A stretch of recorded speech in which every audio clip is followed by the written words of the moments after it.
اس طرح کا دلخراش منظر کبھی کسی پاکستانی نے نہیں دیکھا. اور یہ کن کے ساتھ کیا گیا؟ جنہوں نے وطن کی خاطر اس دنیا کو چھوڑ کر وہ اگلے جہاں چلے گئے.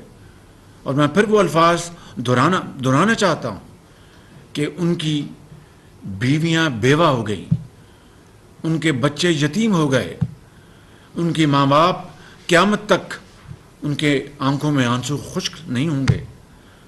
ہم کچھ بھی کر لیں، ہم ان کا یہ قرض یہ قوم ادا نہیں کر سکتی. ان کے ساتھ یہ کچھ ہوا وہ تو دشمن نے بھی کبھی نہیں سوچا ہوگا. لہٰذا میں نے وہاں پر لاہور میں یہ کہا تھا کہ جو پلانرز ہیں، جنہوں نے منصوبہ بندی کی ہے، جنہوں نے اس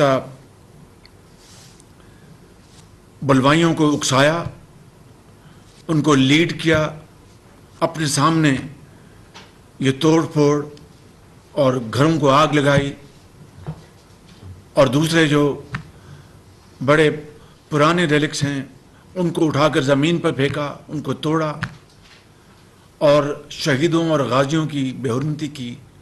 وہ کسی رعایت کے وہ قابل نہیں ہیں.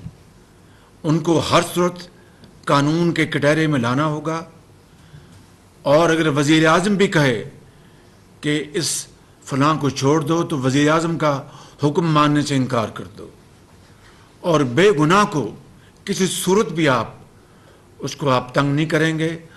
وزیر اعظم بھی کہے کہ اس کو تنگ کرو تو آپ وزیر اعظم کا حکم نہیں مانیں گے. یہ پیمانہ، یہ یارڈ سٹک میں نے دیا، اور 72 گھنٹے کی میں نے ان کو باقاعدہ ایک ٹائم لمٹ دی کہ اس کے اندر آپ سب کو گرفتار کر کے ان کے مقدمات درج کرائیں گے.